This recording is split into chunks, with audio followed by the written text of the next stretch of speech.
Hey everybody, welcome back to Video Game Esoterica and our continuing side series on a technicality. And today what we're going to be taking a look at is how to source the right connectors for your arcade PCBs. I get a lot of questions about this, especially with rare or esoteric boards. Now if you're dealing with something very common, it might be easier to find what you're looking for, but I will say that when you're dealing with one-off boards or things that really aren't that popular, if you need to buy connectors, generally you're going to have to go hunting to figure out which ones they are. So this is my method to help you guys do just that. So taking a look at this Konami M2 board, you'll see we have hookups for 3 light guns. And what we need to do is find the female mating product for that. But they're not stamped with any information, so we don't really know what brand we're looking for. So we actually need to kind of research and figure out how do we determine what those connectors are.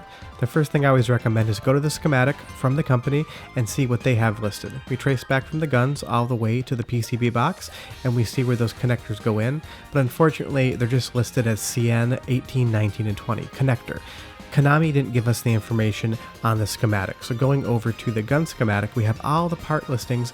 If you had to replace anything inside of the gun or any bolts for it, we'd certainly know what we need, but as far as the connector on the bottom is concerned, Konami didn't give us that information, so we can't go on the schematic. So we need to do some research to figure out exactly what connector we need to buy, because I don't want to order something, pay shipping, and have it not fit.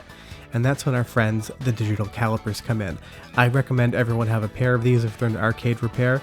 You can get them for like $20 on Amazon, and they are super useful for a ton of different things, especially when you're looking for connectors.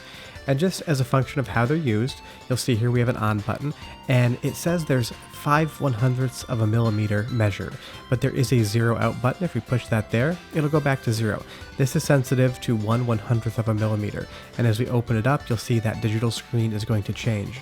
These are extremely accurate, and that's what we need when we're measuring certain math to get the connector. So I highly recommend you get some. You can see here that chopstick's 8.18 or 8.35 millimeters wide. But the formula to figure this out is we need to know the number of positions. What positions means is pins. Then we need to know the number of rows, how many rows exist in that connector. And then third, where the calipers come in, we need to know the pin pitch, or the distance between one pin to the other. And we measure that from the middle of the pin, not the outside edges. These 3 numbers are your key to figuring out what connectors you need. It's going to be really important. So when we take a look right here, we have 5 pins, so we have 5 positions, and they're in one row. So we know 2 of the 3 bits of that information right off the top. So if this was a calculator, we're going to plug in the number of pins or positions to be 5, and the number of rows to be 1. But we still don't know the pin pitch yet, and that's going to be the 3rd and most important number for us to find the connector. So when we're using those calipers, like you'll see here, I'm going to open them up and try to get as close as possible by eyeballing it. And we're going to use these bottom connectors right here, those 2 little teeth, and we want to measure from the middle of the pins because they are wide, so we need to factor in what the center position is. And you want to make sure you line them up and get them as close as possible, because some connectors are within 5/100ths of a millimeter size of each other. But you'll see here I got 2.51. Obviously I'm off by 1/100th, so it's 2.5 millimeters in pitch. And then you just want to check the physical connector. This is a locking connector, but there aren't any keys.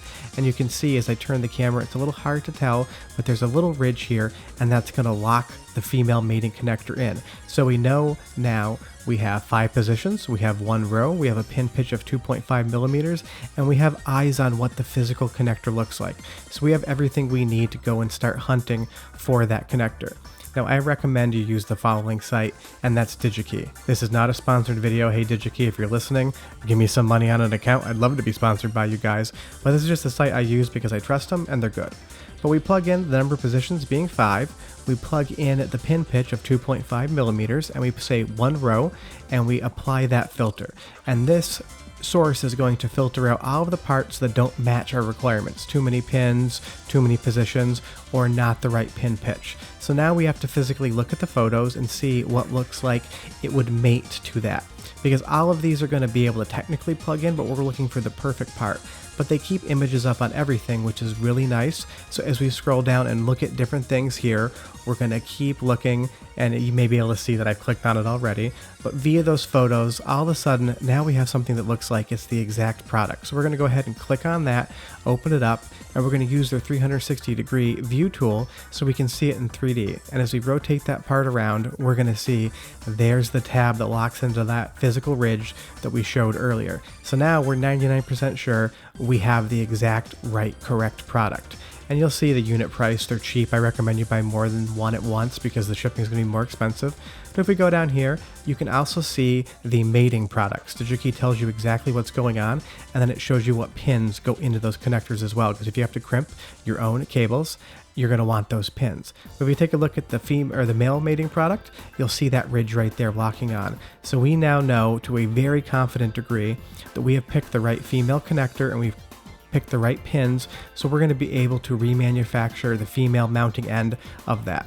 But let's say we're taking a look at something like the Hyper Neo Geo. It's way more complex. You're going to see a ton more pins here, but you need to look at the connector because sometimes the manufacturers are nice, and on this instance, it is stamped JST 34 pin. So now we already have some of that information, who made the connector and how many pins there are. So we can start plugging the math in on that, and I measured these off screen, but what we find out is we have 34 positions, we have 2 rows now, and we have a pin pitch of 2 millimeters. So now we have all the information we would need to be able to put this together as well. So we're selecting the right connectors and we're able to make whatever harnesses we need.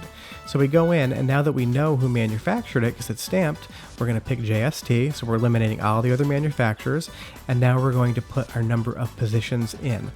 You'll see right here, there's a ton of different options, but we know that it's going to be a 34 pin, so we select that right there.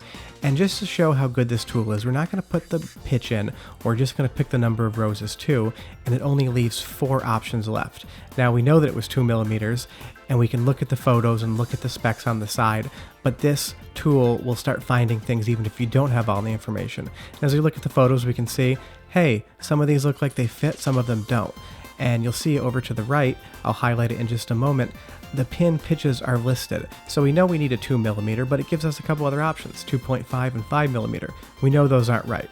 So it's got to be one of the 2 top ones, and that's when we use the actual physical dimensions of that connector. So showing you guys one right here, you'll see that it also shows you the mating product, the male portion on the PCB we showed in a previous shot.